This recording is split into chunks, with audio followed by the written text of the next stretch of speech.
Dear friends and viewers, Namaste. Welcome to KNS Biochemistry channel. Do subscribe and like, share the channel to everyone. COVID-19. This word, it has become a universal word today. This COVID-19 has rolled down the entire globe today. No problem. We are going to overcome all these unpredictable situations, and we will win the situation. We hope so. Today I am going to talk about a new technology that is nothing but nanobiotechnology. This nanobiotechnology is going to develop very well in this 21st century. This technology is having the basic concepts derived from nanotechnology. Again, nanotechnology is a booming area, and that is also going to play a very important role in this 21st century. So in this talk I am going to give you a overall introduction about nanobiotechnology. So let us go to the session now. So what is this nanobiotechnology? Before seeing about nanobiotechnology, let us see what is nanotechnology. Nanotechnology is a field where we are going to study about nanoparticles. The size of the nanoparticles are 10 to the power of minus 9 meter in size, and these nanoparticles are 10 to 100 nanometer in size. From the concepts of nanotechnology, the field nanobiotechnology has been derived. Nanobiotechnology is intersection of nanotechnology and biology. This field has emerged very recently as bio-nanotechnology and nanobiotechnology. This discipline helps to indicate the merge of biological research with various fields of nanotechnology.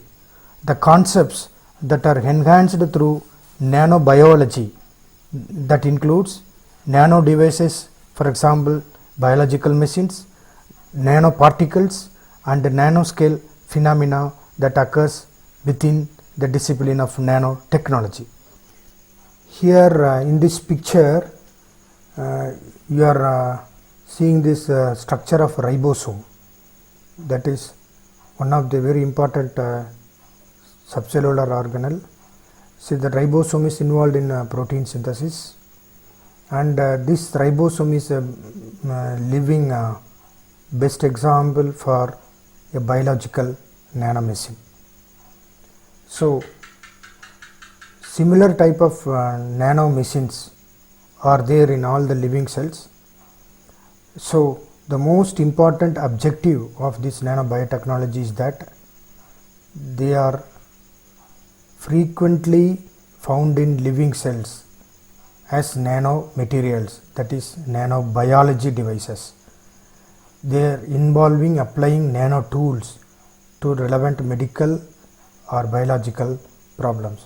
So the objective of the nanobiotechnology is to apply the concepts of nanotechnology, utilizing the nanotools and producing medically important or biologically important devices to solve our problems. For that, new nano machines are being produced nowadays. This ribosome is one of the best example of a living biological nano machine. Some of the applications of this nanobiology includes developed new tools, biological tools like peptide nanoseeds for medical uses, then other nanotools like imaging of native biomolecules, biological membranes and tissues. And one more example is a nano cantilever array sensor and nano photonics. These two are the nano machines used for manipulating molecular processes in living cells. Let's now see the terminology of nanobiotechnology. The two terms bio-nanotechnology and nanobiotechnology are interchangeable. Bio-nanotechnology generally refers to the study of how the goals of nanotechnology can be guided by studying how biological machines work and adapting these biological motifs into improving existing technologies or creating new ones. Whereas the other term, nanobiotechnology, on the other hand, refers to the ways that nanotechnology is used or applied to create devices to study biological systems. Next, we will see the concepts of nanobiotechnology now.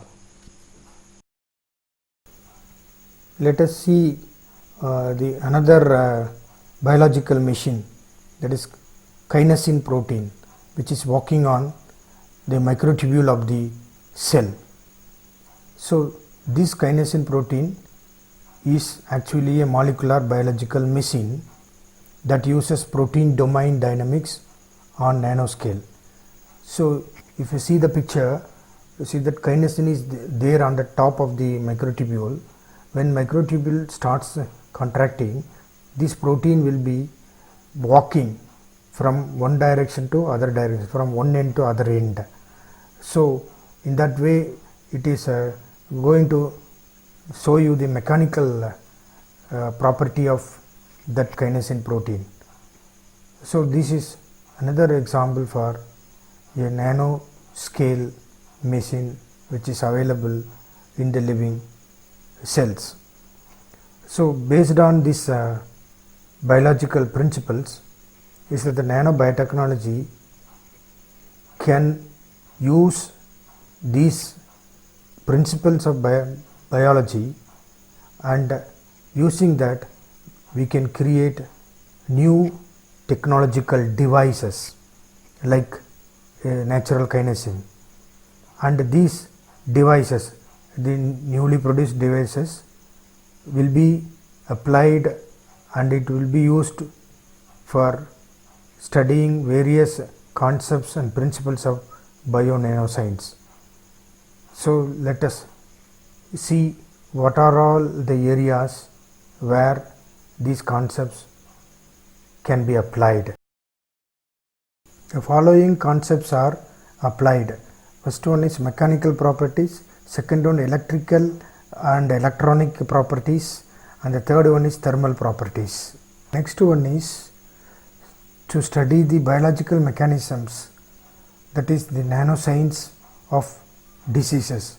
Example, genetic diseases, cancer, organ or tissue failure. Then the next one is computing, that is DNA computing. The next one is agriculture of various products. In that we can see that target delivery of pesticides, hormones and fertilizers. So these are all the area where bio nanoscience has got more impact.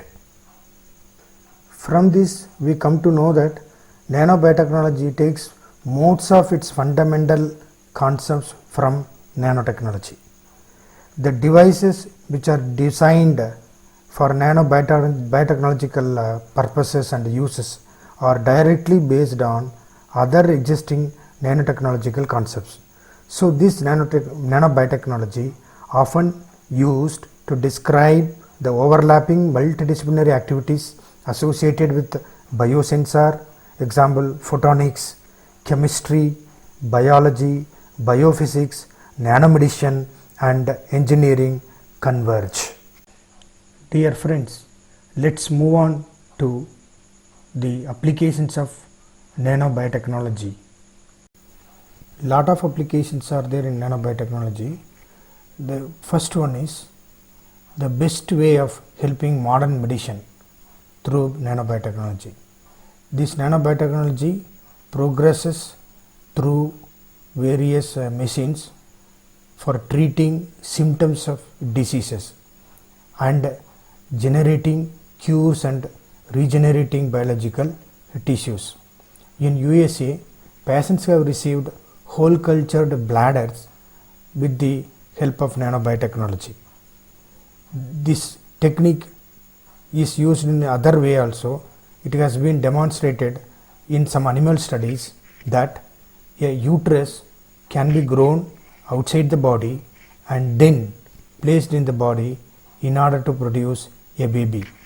Similarly, in stem cell treatments, it has been used to fix diseases that are found in the human heart, and they are in clinical trials in USA now. Another application is production of artificial proteins.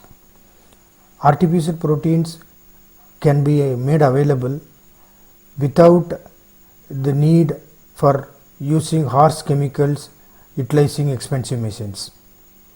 And another prediction is that by the year 2055, computers may be made up of biochemicals or biomolecules and organic salts. One more example for the application of nanobiotechnology is that producing nanospheres coated with fluorescent polymers. These fluorescent polymers, they will emit light at fluorescence wavelength that is quenched, and these fluorescent components can detect different metabolites at specific wavelengths. So these polymer coated spheres can be used in biological assays. For example, if these fluorescent compounds are introduced into the human body to track down metabolites associated with the tumors and other health problems, then we can detect them very easily. Another example is the therapy for treating some bacteria, that this therapy is at the nanoscopic level. That is, here the treatment of nanobacteria is done. These nanobacteria are 25 to 200 nanometer sized. So this biotechnology or nanobiology is at its infancy stage in this 21st century. So it is going to grow well, and we are going to produce a lot of promising methods that will rely on this nanobiotechnology in future. So these biological systems are very nano in scale. So our aim is that this nanoscience must merge properly with biology in order to deliver these kind of bio macromolecules and molecular machines that are similar to our nature, which is present in the living cells. So by controlling and mimicking the devices and processes that are constructed from molecules is a tremendous challenge for us to face for the converging disciplines of nanobiotechnology. All living things including human beings, can be considered to be nano foundries. So natural evolution has optimized the natural form of nanobiology or nanobiotechnology over millions of years. Hence, in the 21st century, humans have developed a new technology to artificially tap into nanobiology. This is best described as organic merging with synthetic one. For example, colonies of live neurons, that is biological neurons, can live together on a biochip device, that is a small device. So this self-assembling of these neurons on the biochips is like merging the living cells with a synthetic nanoelectronic circuit. The next one is self-assembling nanotubes have the ability to be used as a structural system. They would be composed together with rhodopsins, that is a pigment which is present in the retina, which would facilitate the optical computing process and help with the storage of biological materials. Then another one is DNA.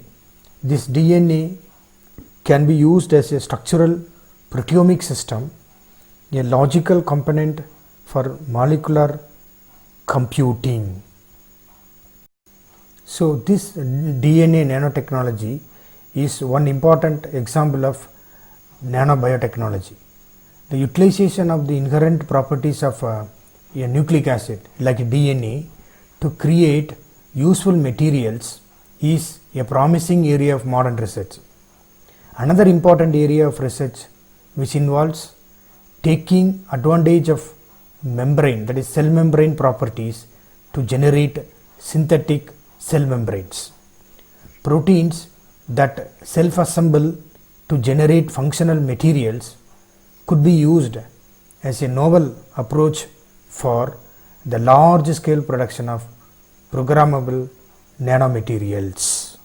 One example for this is the development of amyloids found in some bacterial biofilms as engineered nanomaterials that can be programmed genetically to have different properties. And the next one is the protein folding. These protein folding studies provide a third important avenue of research, and this is also useful for the society. One more application is in the field of lipid nanotechnology. It is another major area of research in nanobiotechnology, where physico-chemical properties of lipids such as their anti-fouling and self-assembly is exploited to build nano devices with applications in medicine and engineering. And another approaches in lipid nanotechnology can also be used to develop next generation emulsion methods to maximize both absorption of fat soluble nutrients and the ability to incorporate them into popular beverages. This nanobiotechnology relies on a variety of research methods. For doing those research, we need several experimental tools, some application tools like bioinformatic tools. For example, imaging technique, then characterization of nanoparticles via AFM, atomic force microscopy, then optical tweezers, etc. Then another tool is X-ray diffraction method, which is also a very important tool to analyze the structure of nanoparticles. Then synthesis of nanoparticles via self-assembly characterization of self assembly.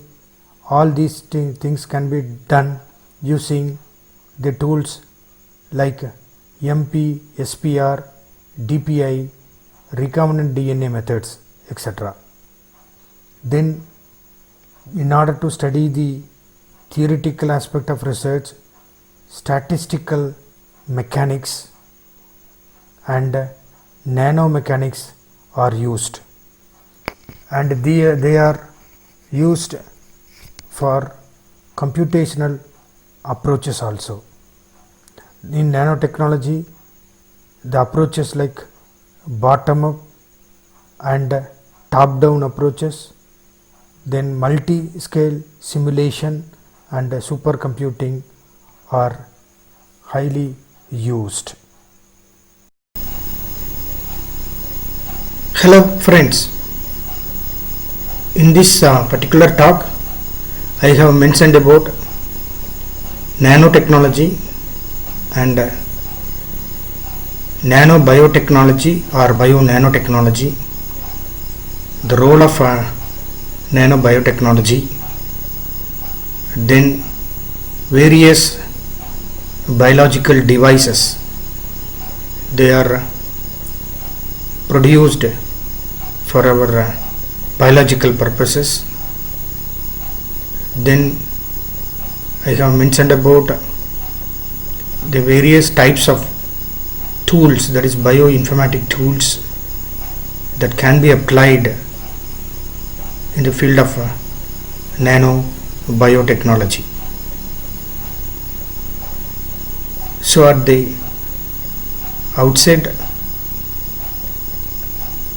I hope that you have understood some of the basic concepts of nanobiotechnology after listening to this session.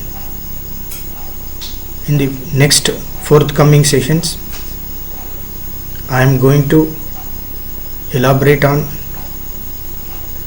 nanobiotechnology and its role in biology, then biological concepts used in nanobiotechnology.